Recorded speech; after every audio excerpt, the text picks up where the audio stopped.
حرمین شریفین پہ جانوں کو لٹا دیں گے، حرمین شریفین پہ جانوں کو لٹا دیں گے۔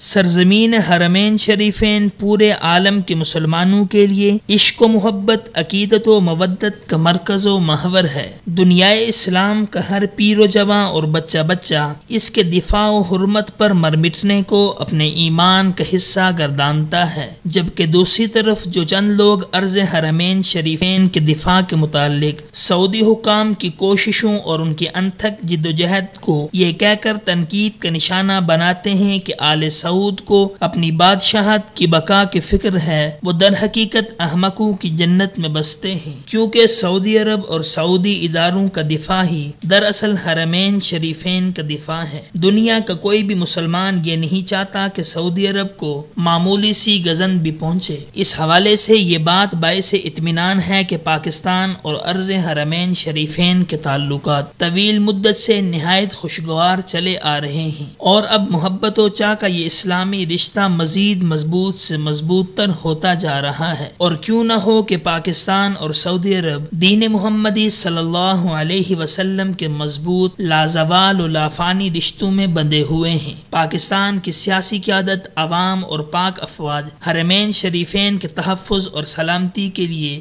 ہمہ وقت تیار اور جذبہ ایمانی سے سرشار ہیں، جبکہ دوسری طرف قیام پاکستان سے لے کر آج تک سعودی عرب نے بھی مشکل وقت میں پاکستان کی ہر طرح سے مدد کی ہے۔ سن 1965 کی جنگ ہو یا سن 1971 کی ایٹمی طاقت کا حصول ہو یا چاغی کے ایٹمی دھماکے، غرض جو ملک ہر اہم موقع پر پاکستان کے ساتھ کھڑا نظر آیا اور معاون و مددگار بنا، وہ صرف سعودی عرب ہے۔ اسی وجہ سے کسی بھی مشکل گھڑی میں اس اہم ترین اسلامی ملک کی سیاسی و فوجی اور اخلاقی ہر لحاظ سے مدد کرنا پاکستان کا اخلاقی اور دینی فریضہ ہے۔ اسی لیے اس حوالے سے تازہ صورتحال جان کر قدر اطمینان ہو رہا ہے کہ پاکستان کی سیاسی و عسکری قیادت اپنی اس ذمہ داری سے ہرگز غافل نہیں ہے۔ یقیناً اس وقت پورا عالم اسلام عدم استحکام کا شکار ہے۔ اس سے زیادہ اور دکھ کی بات کیا ہوگی کہ دہشت گرد عناصر عالم کفر کی بھرپور پشت پناہی سے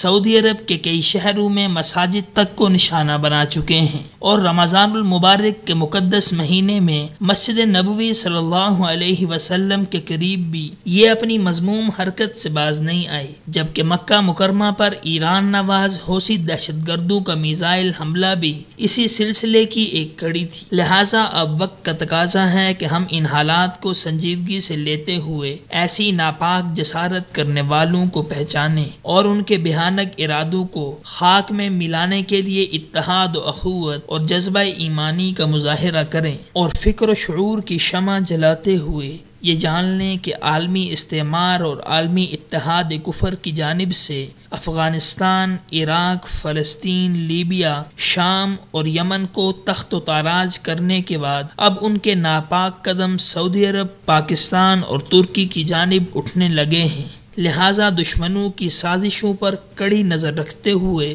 ان کے سدباب کے لیے ہمہ وقت تیار، بیدار اور ہوشیار رہنا ہوگا۔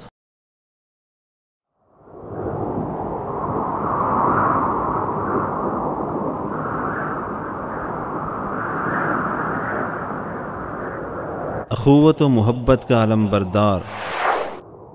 وصال اردو